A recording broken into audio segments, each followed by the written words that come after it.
네, 여러분 안녕하십니까? 오늘도 김용상 기자와 같이 했는데요. 현실이 너무 각박하고 조국 사태라든가 우리 경제난이라든가 문제가 많은데 일단 좀 쉬어가는 느낌으로 일주일에 한두 번 또는 뭐 두세 번씩 시간이 나는 대로 우리 역대 대통령 이 회고라고 그럴까? 초대 대통령 이승만 대통령부터 한번 훑어보겠습니다. 특히 다행스러운 게 김용상 기자가 박정희 대통령, 이승만 대통령 두 분에 관해서 전공하셨다고 그럴까 아주 깊은 공부를 하셨고 또 하고 계시니까. 자, 그러면 이승만 대통령 얘기부터 시작해 볼까요? 네. 어느 대목부터 하시겠습니까? 우선은 저는 오늘날에 네. 이 지금 우리가 현존하고 있는 네. 이 틀을 분석을 해보면 네. 좀 북한이 뭐 미사일로 위협을 하든 뭐 핵폭탄 실험을 하든 뭐 무슨 뭘 한다고 그래도 국민들은 눈 하나 깜짝 안 하고 그냥 행복하게 살아요. 예. 이런 어떤 토대를 만든 분이 이제 이승만 대통령이다. 그렇습니다. 예. 한미 동맹이라고 우리가 예, 얘기를 합니다. 그리고 하나를 덧붙이면 이제 한미일 삼각 동맹이다. 예.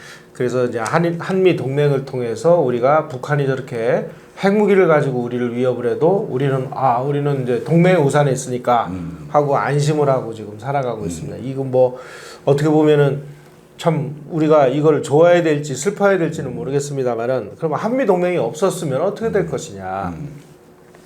이승만 대통령은 그러면 어떻게 한미 동맹을 맺을 생각을 했을까? 이거를 제가 거슬러 올라가다 보니까요. 굉장히 중요한 함의가 발견이 됩니다. 예. 이거는 지금 현재 우리가 다 느끼고 있지만 문재인 대통령은 어떻게든지 한미동맹, 한미일 삼각동맹을 해체하고 혹은 폐지시키고 중국하고 손을 잡고 새로운 세상을 한번 열어보려고 지금 노력하고 있잖아요. 정신 나간 사람이죠. 네.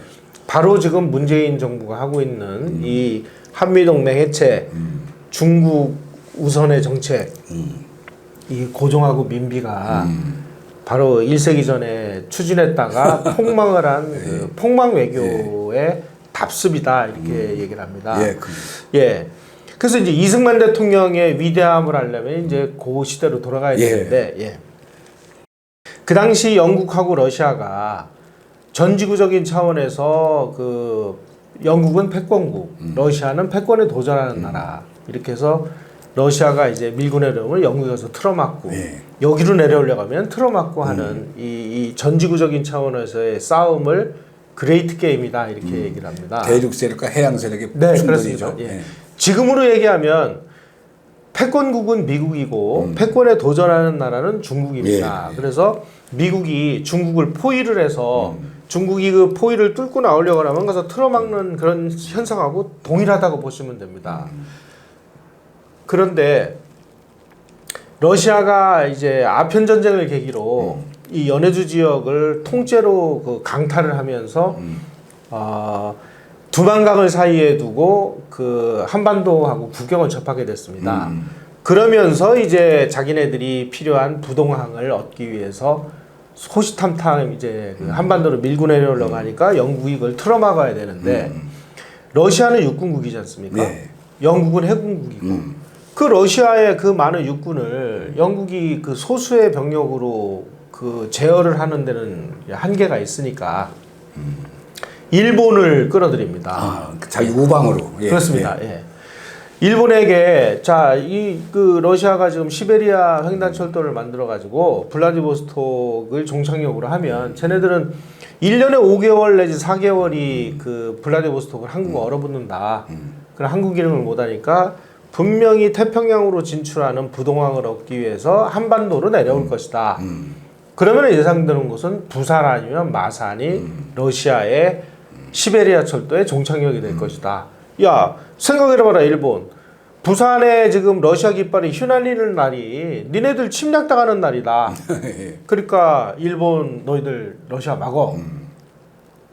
그래서 일본을 동원해가지고 러시아를 틀어막는 이런 역할을 맡깁니다. 그래서 사실은 러일 전쟁은 일본하고 러시아가 전쟁을 했지만 그 내면을 들여다보면 영국하고 미국이 자금 대줘요, 무기 대줘, 정보 다 대줘. 뭐 러시아 함대가 어디로 해서 어디로 움직이는 정보까지 다 대줘. 심지어는 그 여순 2030이 여기서 일본군 막 3개 사단이 전멸하고 뭐 난리가 났을 때 영국이 첩보원을 침투시켜 가지고요. 여순 요새 설계도를 훔쳐다가 일본한테 그 건네줍니다. 그래서 이제 여순 요새를 함락하고 일본이 승리를 하는데, 이거는 무슨 얘기냐? 영국이 일본을 동원해 가지고 러시아가 한반도를 차지하는 것을 막은 겁니다. 이렇게 사생결단의 그 그레이트 게임이 벌어지고 있는 와중에 고종하고 민비는 영국 쪽에 줄을 선 게 아니라 러시아 쪽에 줄을 서가지고 끝없이 러시아 세력을 조선으로 끌어들이는 역할을 했습니다. 그러다 보니까 이제 러일 전쟁을 해가지고 러시아를 이제 그 한반도에서 그 차단시키고, 혹시라도 또 무슨 일이 벌어질지 모르니까 일본 너희들 한반도 니네가 관리해. 이게 제 2차 영일동맹의 그 조약문에 나와 있습니다. 이거는 예, 영국의 세계 전략에 의해서 뭐 우리는 뭐 학교에서 배울 때 뭐 일본의 뭐 대륙으로의 침략을 위한 뭐 발판이 되고, 물론 그런 것도 있죠. 그런데 더 큰 카드는 우리가 끝없이 패권에 도전하는 러시아를 끌어들임으로 인해서 영국의 세계 전략에 큰 구멍을 내버렸으니까 이 근원을 없애기 위해서는 일본이 한반도를 지배하도록 눈 감아주는 것이다. 그래가지고 눈 감아주죠. 자, 이제 일본이 러일 전쟁에서 이기고, 그리고 제1차 세계대전이 벌어졌을 때 영국하고 일본이 동맹국이니까 영국이 독일에다가 선전포고를 하는 순간 일본도 독일에다가 선전포고를 합니다. 그래가지고 중국에 있던 그 독일 조차지인 산동반도를 뺏고 세계적인 강국이 됩니다. 이러고 보니까 일본도 자기네들이 패권국 한번 해보고 싶거든요.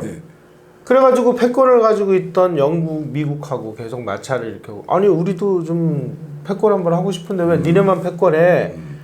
근데 뭐 이 자식들이 이런 게 다 있어. 그리고 티격태격하다가 결국 일본이 패권에 도전하는 독일과 이탈리아 편에 서서 패권국하고 전쟁을 하다 망한 게 2차 세계대전이죠.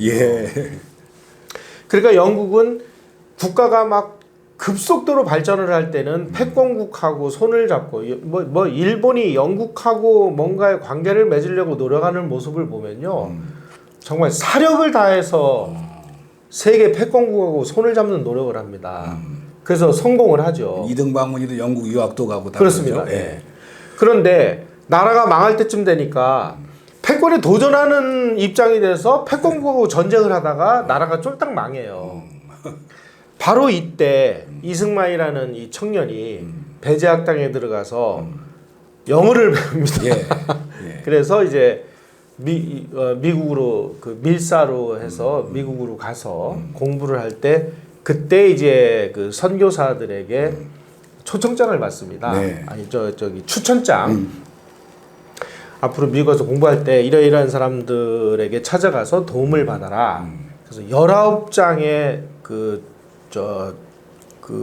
추천서를 받아가지고 하는데 그 중에 세브란스를 만나서 도움을 청해라라는 그런 추천서가 있었습니다. 그 세브란스는 우리는 지금 뭐 병원 이름으로 알고 있는데 그 루이스 세브란스라는 사람은 아주 세계적으로 유명한 스탠다드 석유 회사의 창업자입니다. 록펠러하고 같이 스탠다드 석유 회사를 창업한 그 당시 록펠러하고 이 세브란스가 가장 그 큰 지분을 가지고 있었죠. 근데 세브란스는 이제 오하이오 클리브랜드. 그렇습니다.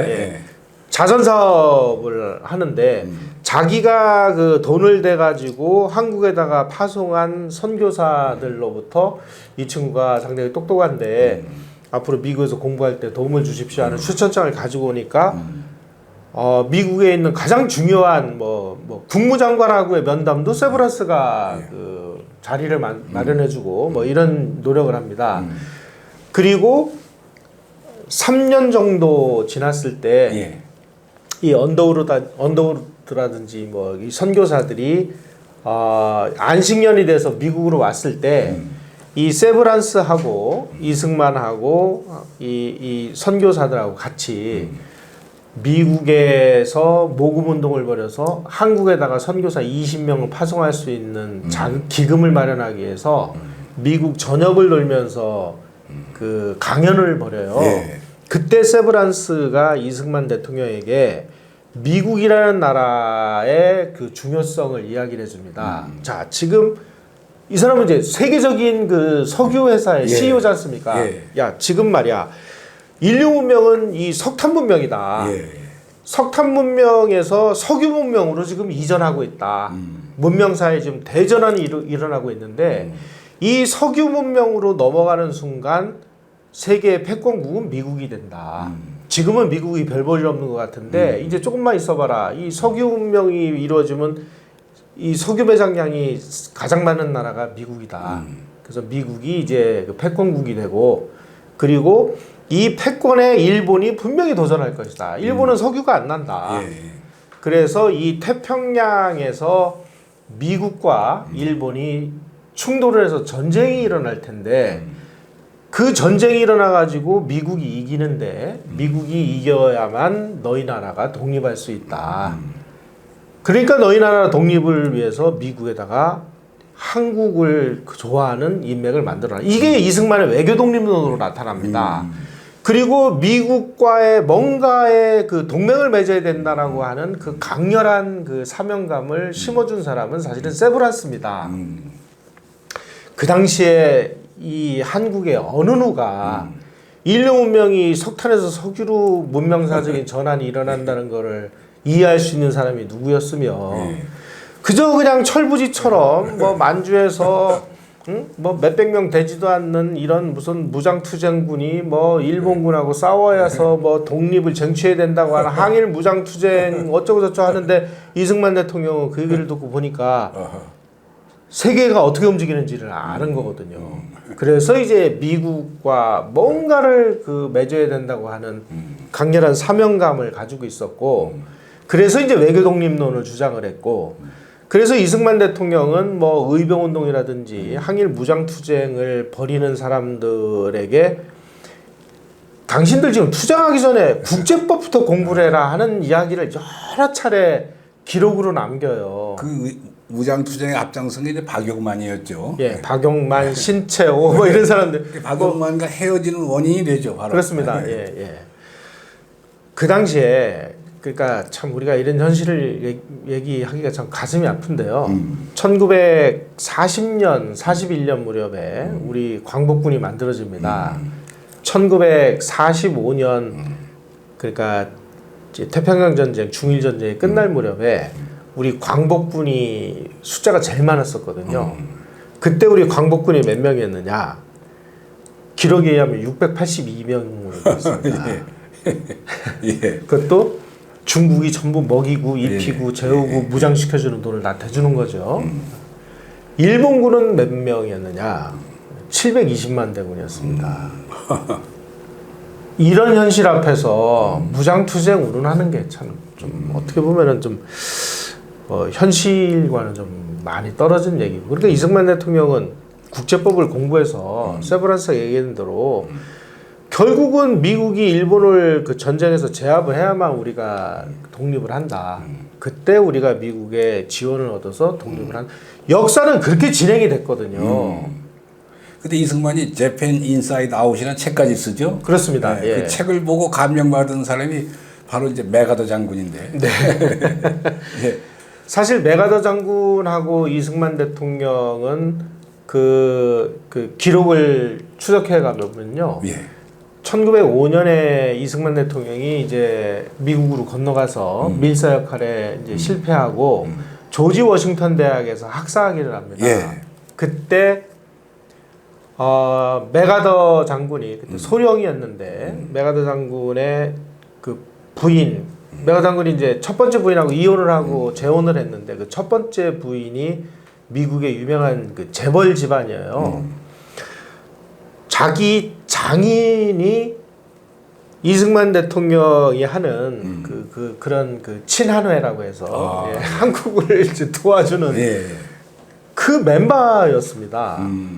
그래가지고 아니 지금 한국에서 그 왕족이라고 하는 친구가 하나 왔는데 저 친구가 상당히 좀 뭐 동양 사정에도 잘 알고 그러니까 내가 더 자네 그 동양에 대해서 이해가 많고 그러니 친구 좀 삼아라 가지고 장인의 소개로 소령 시절에 이승만 대통령하고 친구를 삼아요. 그게 이제 굉장히 뿌리가 깊죠. 예, 이승만은 1875년생, 예. 메가다는 1880년생. 예. 그러니까 이승만이 5살 연상이죠. 네. 예. 그래서 이제 그런 그 미국의 어떤 핵심 인사들로부터 미국이 가지고 있는 이 가능성 그리고 미국이 세계 패권국이 될 것이라는 그런 어떤 확신 이런 걸 가지고 실제로 역사는 그렇게 진행이 됐고 그리고 이승만 대통령이 재팬 인사이드 아웃을 통해서 미국과 일본이 태평양을 사이에 두고 전쟁을 벌일 것이다 하고 예언을 했는데 그로부터 6개월 후에 실제로 전쟁이 예. 벌어지죠. 네. 그래서 이승만 대통령이 이제 실제 대통령이 되고 나서 6.25 전쟁을 이용을 해서 한미 상호 방위 조약을 얻어냄으로 인해서 드디어 우리나라가 예. 단군 개국 이래 최초로 세계사의 주류 세력하고 동맹 관계를 형성하는 이런 상황이 됩니다. 아주 정확한 지적이신데 예. 그럼 이제 1954년에 체결된 한미 상호 방위 방위조약. 조약 요 얘기는 예. 또 여다음 시간에 여러분께 말씀드리겠습니다. 김용상 기자와의 대담이었습니다. 감사합니다. 네, 고맙습니다.